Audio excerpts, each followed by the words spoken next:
You're drawing inspiration on the state of the world as it is right now. The whispers and the start of brain-computer interface. The gameplay's key. Players are there, they want to have fun, they want to get in there with the game. Playtests are the great equalizer. The players get it in their hands, and they're seeing it fresh, so they're seeing it in a completely different light than you did. My name is Kevin Short. I'm with Next Studios, and I am the narrative director on SYNCED. Yeah, a blank page is a horrible thing for a writer. With a game like SYNCED, part of the game was already, had already been established. First thing, obviously, you're looking at is what is there. So it was this post-apocalyptic world, which was fantastic. The base of the game was great. And so we really needed to just go, okay, well, what is the game saying? What are the players trying to do in the game? How do we motivate the player to do what the gameplay is asking? First of all, I have a team of writers. So this is as you say, it's a big game, and you don't write it in isolation. And so the first thing we started doing is just brainstorming on what it is we think the game is about, and what sort of story can we layer on top of that. SYNCED has so many different areas, different elements to it. You've got many different teams all building this game together.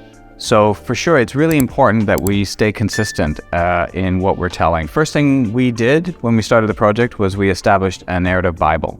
And that's where we put everything that we understand about the game. Who are the players in the world? We have Shinar, which is this corporation that established the Morpheus chip. Why did Shinar create this Morpheus chip? How did these nanos come about? How involved was Shinar in this? And then who are the runners? Where do they all come from, and why are they converging on this one location? One of the keys, I mentioned it before, it's important to keep all the departments on the same page. Certainly establishing a narrative Bible is important. The tricky thing with a narrative Bible is it's always a live document. It's a living document. It's constantly updating, changing. For us, the key is constant communication. You have to stay in contact quite actively with every single department. I have regular calls with the creative director, with the art director, with the level design director, with the game designer. Even though our game is coming out in the summer, we're already talking about season 3. You have to look ahead and start planning for what's going on. So it's really important that everyone stays in sync, and documentation. A lot of documentation where you just constantly update. So in a game like SYNCED, it's match-based, and so players are going to approach this. Freedom is key. Freedom's key in any game. If you don't want freedom, go watch a movie, right? You're playing a game because you want to be able to explore and move around and grab things at your own pace. And so with a game like SYNCED, that's especially true because it's match-based, and you go in when you want, where you want. We really have to craft carefully where are we putting our story elements. For us, a lot of the story elements happen in the world. You can find them in the world. We have things called memory fragments. The memory fragments tie into the world. The world is all about this brain-computer interface.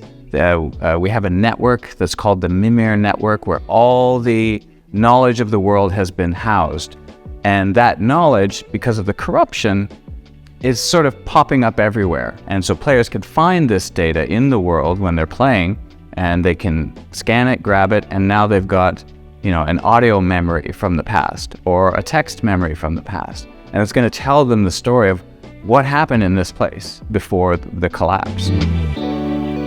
You're drawing inspiration on the state of the world as it is right now. Smartphones are everywhere. They're ubiquitous in everything we do. The whispers and the start of brain-computer interface, that's just started to come in. So you extrapolate from that. You go, okay, well, that's possibly where we're headed. Those are the types of things we're going. We have other references. There's movies and TV shows that we look at that touch on these subjects that kind of you draw inspiration from. Man versus machine is a big theme for us. Like just as a simple, starting point, that's one of our big themes in the game. We want to make sure that becomes core to our seasonal content. We start moving on to, okay, what are the seasons going to be about? Every season has a narrative arc to it. And so the first thing we do is we look at the year. Where are we going from season 1 to season 4? Because you want to have a sense that by the time you reach season 4, you feel like you've got a complete story for the year. Complete, and yet opening up a new door. You get some challenges from the game design, where game design comes with you and says, this is the game mode we've got. And you look at it and go, yeah, that's a fun game mode. But then you have to add a wrapper around it. And the wrapper, at first blush, you look at it and go, it doesn't quite entirely match the narrative we've been putting everywhere else. So you sort of have to spend some time and go, okay, how are we gonna pull this together and make it work for the game? Because you want to hold to the gameplay. Gameplay's key, players are there, they want to have fun, they want to get in there with the game, but you also want to make sure that it makes sense in the world. All of my team works remotely. We have no office per se for the narrative team, so we're all remote. We end up doing these brainstorms online. We have these, virtual whiteboards that we just jump on, and we just start throwing out all our ideas based on, here's the world of Synced, the narrative side of Synced is, and here's what the gameplay is, and how do we bring those things together. In pre-production, things are always changing, and that's the challenge. You have to be willing and ready to make those changes, but you also have to be able to identify where those changes are needed, because you've been in the game so long, what you're looking at in your head might fit, but you have to sort of step back and go, hold on, that's from year one, and it doesn't fit our game anymore. But it's been there forever and you're just used to it. So you have to actively go, we need to take this piece out. Playtests are the great equalizer. So you go in feeling what you're gonna get from the playtest. The players get it in their hands and they're seeing it fresh. So they're seeing it in a completely different light than you did. And you realize that, this game control that you thought was really cool and great, nobody's using it at all. But look what they've done with their nano that you didn't even realize was possible. It's actually pretty easy to stay motivated when you're on the right project. The great thing about Synced is it's always an easy game to pick up. It's always a fun game to pick up. We've got a good team. We've got a strong team. My writers, I love working with my team. That's why I'm excited for the game to get out, because I think players are going to be pulled in by that same enthusiasm. I've seen it in the play tests, and I'm excited to see how it happens in the summer release.